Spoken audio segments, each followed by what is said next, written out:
Welcome back everyone to my Let's Play of Ogre Battle March of the Black Queen. Orpheus and his soldiers are still in Sheagle, the ruined city. Actually, it's more like the ruined island, because as you can see, the island has been split into two parts. We haven't learned the catastrophe that caused that to happen, but I'm sure we will maybe this episode, as we liberate some more towns and temples. We thank you for all you have done. Honor to the rebel forces. Yeah, we got an alignment booster, so once again, use that for, you know, if you're having a unit that's pretty much on the verge of being able to change class, but maybe might not meet the requirements. But most of our characters are pretty much already advanced to their final classes. And some that aren't, like the devil back there, he doesn't want high alignment. He wants basically 0 alignment to transform into the devil, which is his final form. We saw what the devil's capable of doing when we fought Galf 2 maps ago in Antalgiel. So he has that big meteor attack. Hits everybody, but so and gotta keep pushing forward here. We see that one wizard unit over there pulling back. Looks like they're gonna go after our dragon master unit up there. This is we have a good unit to fight this one here. So that monk will do a lot of healing, but our characters can do a lot of damage to the enemy. Yeah, look at that. Almost half the hit points taken off that front row eagle man. Bunk, he's out of there. So we now target the strong, so we don't want to hit the shaman, or the monk. I mean, I keep getting all of those confused. Yeah, it's a monk. The shaman has the green robes. But we finally got the stun in. It would have been nice to get the stun earlier, but it's okay. We're weakening that unit slowly and steadily. Problem is, we're pushing it back way too far. It might have been better to maybe do a retreat and then have the unit push, because they might want to retreat back like that dragon master unit is doing. It's pushing back, probably go back to a city, or maybe over to the enemy base. I was wondering who was get to go first. I was hoping that like our Sylph went first, but it didn't matter. She went before any of the wizards went. But more importantly, our gold dragon finally hit. So we did not want that Sylph to survive and run away. Well, I guess it wouldn't be that bad, because that it would have retreated, and we would have been between it and the enemy base. Oh, another round with this monk eagle man unit. Time for some smashing. Hulk smash, werewolf smash, tiger man smash. Yes, we got the stun. We got the stun before the monk went. There I am, gonna mess up the name again, but it looks like we're not gonna defeat this unit, but we will defeat the shaman, which is probably bad, because now, like I said, they're probably gonna sneak back to the enemy base. Yeah, we won't be able to catch it, so we're gonna have to fight that one again. Is that a similar unit to the one that we're trying to defeat? Well, that might be one of the flying units. We're doing pretty good. Let's push forward a little bit here. Looking around, what can we do? Let's push forward a little bit here. Is doing well. Might as well push forward now while we have it. It's nighttime. And that lycanthrope unit there is good at night, so let's press our advantage. Let's keep pushing forward. We'll get to see what that unit is. Whether it's it's moving pretty fast, so it's probably the one with the Dragon Master and the Worms, or the Wyverns. So, we'll see. We're about to find out. it's running interference. Oh no, it's a different one. I don't think we've seen this unit yet. Well, we probably have because I'm not thinking. But yeah, I guess it was moving fast because it's moving over mountains. Obviously, it's a mountain unit because it has red dragons in it. Their movement type is mountain. Now their movement type is nothing because they all got stunned. Always nice when the witch locks down the enemies like that for us.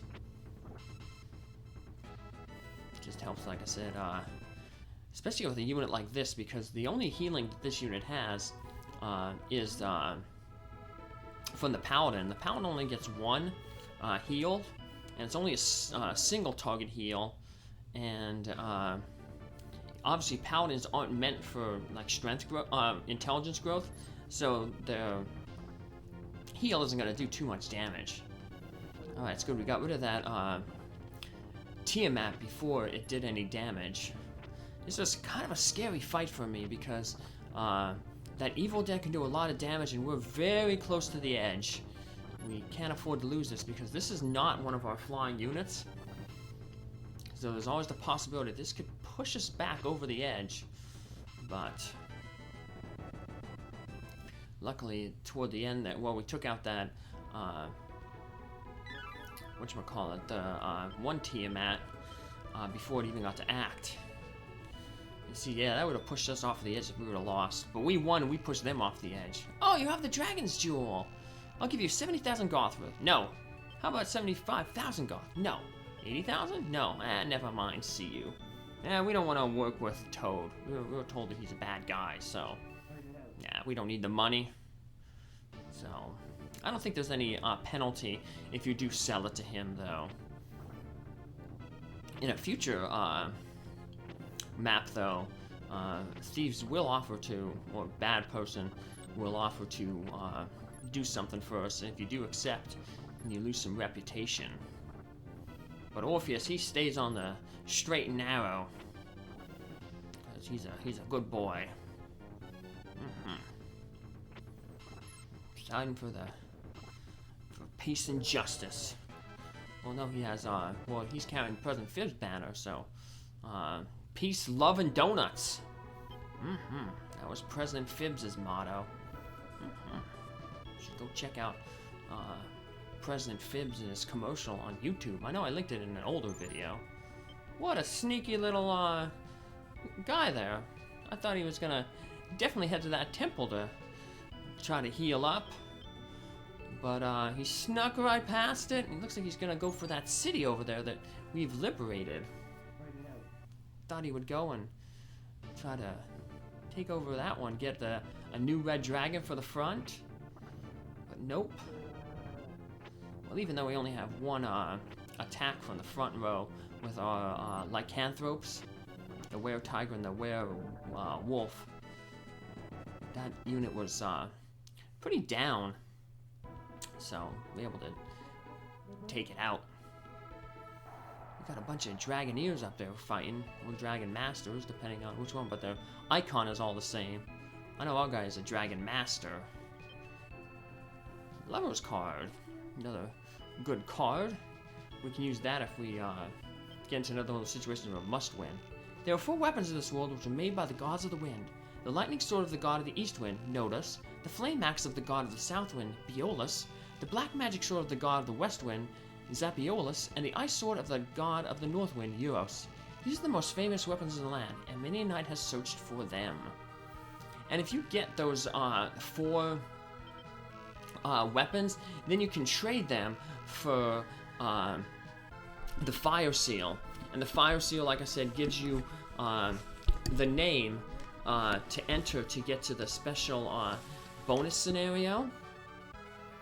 So, but we have 3 of those weapons. We have the Nodus, the Beolus, and the Euros. You can find them as treasure in, just random places. But the black magic sword, the Zephiolus sword, you can only get that if you don't recruit Fogel. So if you don't recruit him and you come back to the to where you would recruit him, the Empire's base there, you'll get his sword instead. So that's another reason why we, you know, might want to eventually end up doing like an evil playthrough where I wouldn't recruit Fogel, and then I can get that the Zafola sword and show off what the fire seal is. But since I'm going, like I said, for the best ending in this playthrough, obviously it will not be turning Fogel's services down, even though we won't use him like all the other special characters that we have. We're just gonna, you know, keep him in the bench, because, like I said, he's kind of overpowered. So,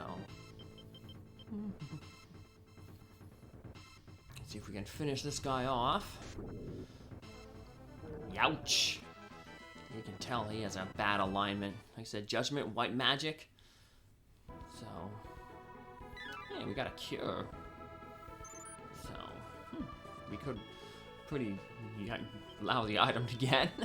Because, you know, you can buy cures pretty much everywhere. So yeah, even though Orpheus has gained, I think, 2 levels so far because we used tarot cards to defeat a few units.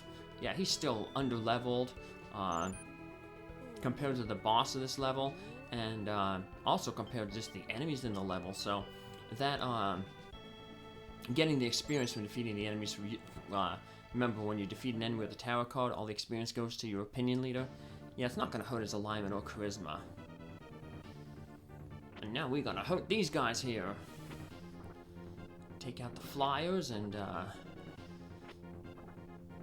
we have some pretty good hit points. Be nice. Usually we want to stone that the mage, the leader. But if we do that, he takes a lot of damage, and we'd probably end up killing him, and then that unit would just retreat back to the base, and we'd have to fight them over and over again. So, you know, there's only 2 units attacking right there. So, and we have quite a few healing cards. I think we have 2 Empress cards and 1 Priestess. Empress does heals everybody in the unit for to their max. Priestess gives 50 hit points to every unit, or every character in the unit. So we have healing, so we can afford to take a few hits from that mage. Mage isn't a promoted sorcerer, so he's only going to get 1 hit all attack.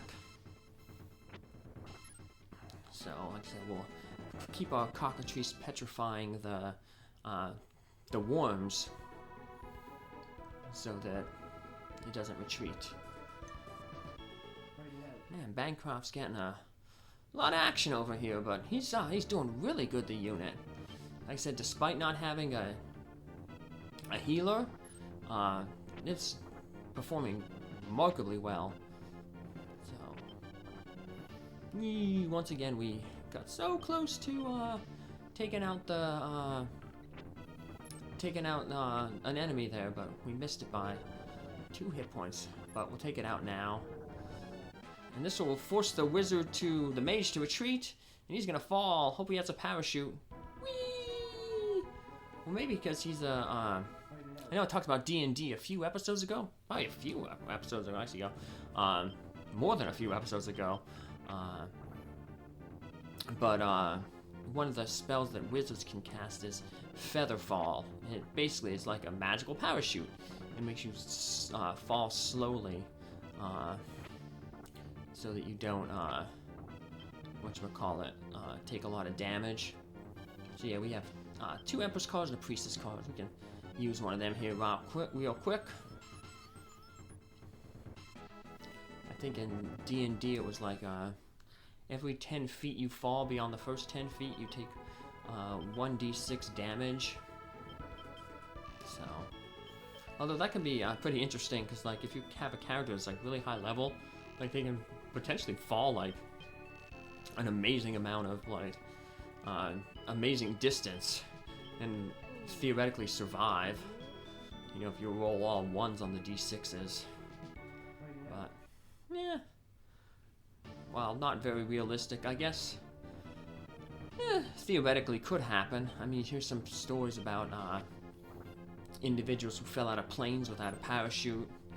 Some like World War II pilots who, you know, their plane got shot down and they fell out of the plane, or they were forced to jump out before they can get a parachute, or something was wrong with their parachute. and they survived. Just a remarkable like situation. The way they landed or where they landed. You know, usually it's through like forest or trees or something like that slowly breaks their fall. You know, of course, a lot of the times they get injured. You know, but when you fall a few thousand feet, you take being injured rather than dying. No. Oh, we'll put our tactics to weak here. Deal some excess damage. We'll do tarot card. They have good physical defense, so the chariot shouldn't, kill them. Yeah. Probably take out that one gold dragon. I don't think we'll be able to do enough damage to finish the other one, though. They have good cold resistance, so yeah, the Dragoneer, the Dragon Master, they ain't gonna do a lot. And the dragon itself is physical, so not gonna deal too much damage either. Even at the weak. But, darn, where's Snow? But I think Oro's unit, we can probably have her sneak up there and cut that unit off. Because that unit will also be Snow. It's a gold dragon, so it'll move slightly slow over the plains and the forests than a plains unit. It's just a matter of, it looks like Oro's unit is going to be nice and cut across that mountain and just go up on the eastern side of the mountain. Mainly take the plains on the east side of the mountain.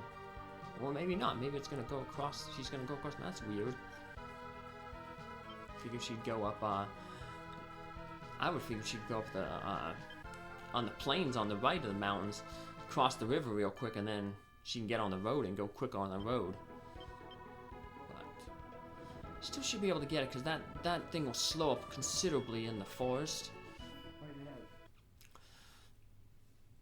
So here's our princess unit that had a close call with this very similar unit.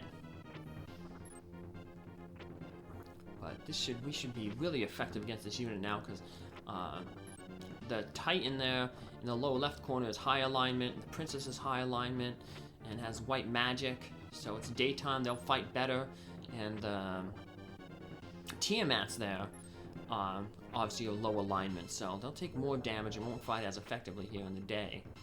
So shouldn't be too worried about this one. Yeah, we finished this. We did massive damage to this unit. I don't think they're far enough away that we're going to push them over the edge now. Of course, if we fight them again here, we might. And Oro's unit stopped. Ooh, darn.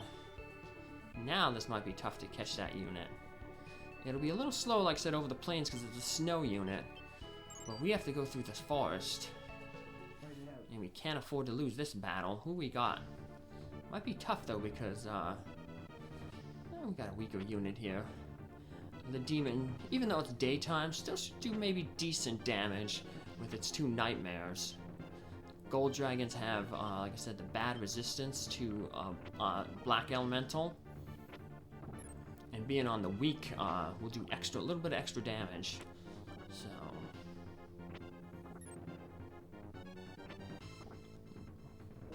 this might be a close one. Yeah, probably should have turned the thing to strong.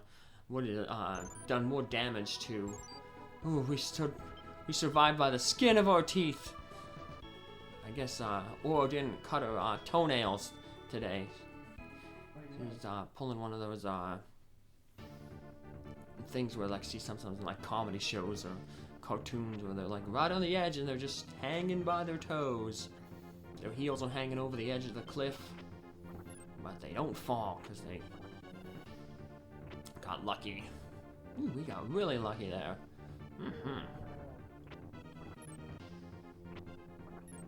It's not getting lucky is that wizard in the front row. He's gonna get bit again. Bite, and he's done for. Took out the two wizards in the front, but they're not a problem. It's those the Sylph. And well, we got lucky there. Well, they got lucky too, because that unit looks like it's very close to the edge too. We fight it again, we might push it over. So, now this is a weird unit. We're gonna have to fight it a few times. So the first few times we obviously want to go after the leader so she can't heal up. But if we keep going after the leader, the Tiamat's going to do a lot of damage to her with the 2 Evil Deads. Thankfully it missed. Yeah, I'm hoping for misses for the Tiamat, but only for the monk. We want to do damage to the Eaglemen, try to take them out. You can probably do like one more battle, because 3 hits from the cockatrice will finish off the that monk. We don't want that because then they'll just fly back to base. So what we want to do is we want to kind of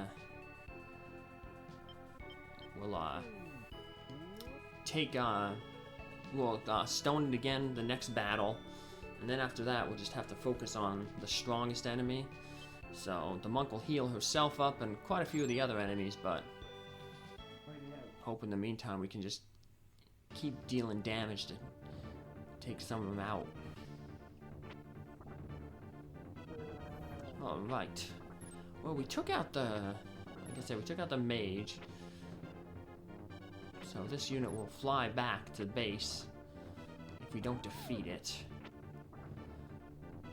It's a flying unit, so if we won the battle, it would still be able to fly. If we took out the 2 sylphs though, and then the mage was still alive, and we won the battle, he'd fall over the edge. But luckily, we managed to defeat the unit outright. So, and we should also probably do that with this unit right here too. And we decimated this unit last time when it was fully powered, so don't really stand much of a chance here now. Oh, 2 hit points. Oh, good thing our princess went before. Speaking of princesses, my Princess Sarissa, she's just hyped. If you wonder what hyping is like Skype, but it's from heaven. Yeah, Princess Sarissa, she died after a long life, 3.5 years about. We don't know her exact age because she was a rescue, but we knew the exact age of my other rescues, Arthur and Durf, because they were born at the mouse rescue. And Sarissa was at the mouse rescue for at least 6 months, the lady who ran the rescue said, before Arthur and Durf were born. So she was at least 6 months older than them, and so she was roughly about 3.5, maybe even more, because Arthur and Durf died 3 days before his 2-year, 10-month birthday, and Arthur died the day after, so within 4 days, and then Sarissa died 3 days after Arthur. So it's like that whole group that was adopted basically together all went together. Well, you know, like I said, they lived good long lives. Rats live on average 2 to 3 years. So Arthur and Durf were basically the equivalent of like 85 years old in human years. And Sarissa was over 100. So she was, let's see, about 105, maybe at the minimum. So she was my longest living rat. The only other one who might have lived over 3 years was another rescue. Like I said, I rescue all my rats, so most of the time their ages ain't known, but we can kind of guesstimate. And he was about 3 years, 1 month. So this was my oldest, then Ernie, and then Arthur and Durf would round out the top 4. So, yeah, they had some good lives. Now I just have Mr. Pops here with me. He's getting up there in age too. He's starting to show a little bit of dragging his one back leg. But Arthur and Durf, before they passed away, they both had hind end degeneration. It must have ran in their family because one of their other brothers, who there were 2 brothers who were still alive at the mouse rescue when they celebrated their 2.5 year birthday. I used to take them back to the mouse rescue and get pizza, and they'd all eat it with their brothers. Yeah, they outlived all their brothers except for one. But there was other 2 brothers who were still alive when they had their 2.5 year birthday. They both had hind end degeneration too. But anyway, yeah, I ended up buying a wheelchair from this rescue up that was making them to, you know, support rats. And so they got to use these wheelchairs that walked around, you know, kind of like the canine carts for animals. I'll have to do I think I'm going to do maybe eventually another, even though they both passed on, I have some video of them. I'll do another fill-in photos for Fred and Fibs, where they color a picture of Wheelie Willie, with the canine, famous canine, who had a cart. Interesting story. It was a therapy dog. But yeah, look up the Wheelie Willie story. Really inspiring and really cute. So we have to hope that our Tiamat doesn't go before the monk goes and heals everybody.